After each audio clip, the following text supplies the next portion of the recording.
66 million years ago, the dinosaurs were enjoying what seemed like an endless summer. Across lush floodplains, herds of Triceratops grazed under the shadow of towering conifers. Tyrannosaurus rex prowled the river valleys, apex predator of an entire continent. In the seas, Mosasaurs, marine lizards longer than a bus, terrorized everything from turtles to sharks. And above them all, pterosaurs rode warm thermals, their wings casting shadows over the land. But in a single day, everything changed. A day that would become the most infamous in Earth's history. A rock the size of Mount Everest, traveling faster than 20,000 miles per hour, slammed into the shallow seas of the Yucatan Peninsula. The energy it released was the equivalent of 10 billion Hiroshima bombs unleashed all at once. The shockwave flattened forests for hundreds of miles. Earthquakes rippled across the continents. Walls of water hundreds of feet high raced outward in all directions. And above it all, a hellstorm began.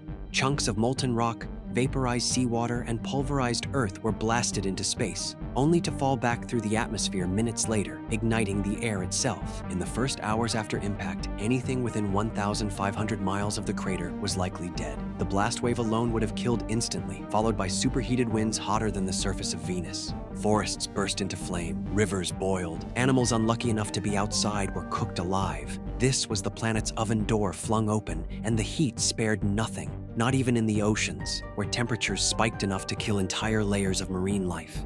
And yet, in these early hours, far from the impact site, some dinosaurs still lived. Hidden in deep forests, swamps, and high-latitude refuges, survivors clung to life. Then came the real killer. The atmosphere itself turned against them. An estimated 25 trillion tons of debris was hurled into the sky, blotting out the sun. For weeks, maybe months, daylight was dim, like the light before a storm. Photosynthesis ground to a halt. Plants withered, crops of the Cretaceous, conifers, cycads, ferns, collapsed. Global temperatures plummeted by as much as 20 degrees Celsius, 36 degrees Fahrenheit, in just weeks. Ice formed where ice had never been before. Herbivores starved first, their corpses littering the landscape. Carnivores followed soon after, their once rich hunting grounds now graveyards. This was the beginning of what scientists call the impact winter, a time when the world froze not from ice, but from ash and darkness. Despite the odds, there were survivors, at least for a while. Small, feathered dinosaurs, no bigger than turkeys, likely scavenged carcasses. Juveniles of larger species may have scraped by in isolated pockets of forest,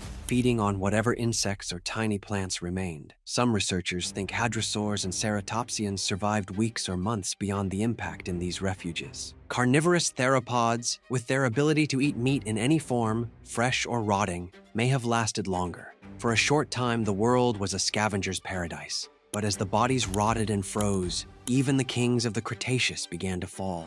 One recent study calculated that photosynthesis across the planet may have been halted for a full year after impact, with only a slow, partial recovery over the next decade and a half. In that time, the food chain didn't just collapse, it disintegrated. Herbivores died first, followed by the predators that fed on them. Freshwater environments may have held on the longest, as rivers and lakes sheltered some plant life and insects, but the reprieve was temporary. Within 15 years, the non-avian dinosaurs, the giants of the Mesozoic, were gone. That's the official story. But some scientists aren't convinced it ended so quickly. Fossils from the San Juan Basin in New Mexico and Colorado suggest something remarkable: dinosaur remains, including hadrosaurs, tyrannosaurs, and sauropods, in rocks dated 500,000 years after the impact. If true, it would mean some dinosaurs survived into the early Paleocene, living in a changed world dominated by mammals, crocodilians, and massive turtles. How could they have survived? Perhaps they lived in geographic shadows, sheltered canyons or valleys that shielded them from the worst effects. Or maybe their eggs, buried in well-protected nests, hatched after the chaos, repopulating small areas.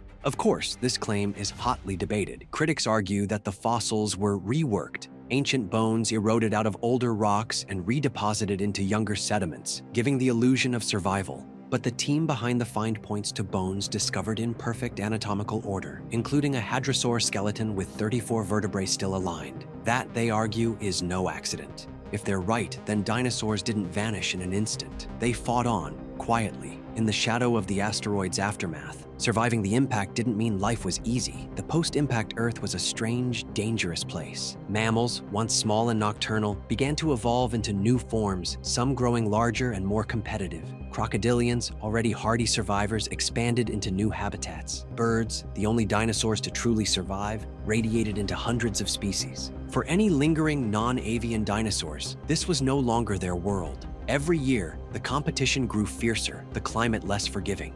Isolation would have driven some into dwarfism, their massive Cretaceous bodies shrinking over generations to adapt to scarce resources. A handful of paleontologists even speculate that dinosaurs might have survived in small, hidden populations for up to 1 million years after the impact. If so, then the very last dinosaurs may have walked the same Earth as new Paleocene mammals, giant birds, and even the earliest primates. The kings of the Mesozoic, reduced to shadows of their former glory, watching an entirely new age rise around them. For now, the youngest dinosaur recognized by science remains a Triceratops specimen dated to the final days of the Cretaceous, perhaps even dying in the same week as the impact itself. Its fossil, like a frozen moment in time, marks the official end of a dynasty 165 million years in the making. But what about the other Mesozoic icons? Mosasaurs, gone. Pterosaurs, gone. Ammonites, gone, or maybe not. Some ammonite fossils hint they survived up to 1 million years past the impact, riding ocean currents into a new era before finally disappearing. If proven, they would be the last of the great marine giants to fall. In the end, whether dinosaurs died in a day, a decade, or a millennium, their reign ended. But perhaps the most haunting thought is this: somewhere, in the cooling aftermath of the asteroid's strike, under a sky still choked with ash, the last dinosaur may have looked up at the stars, unaware that its kind's time on Earth had already run out.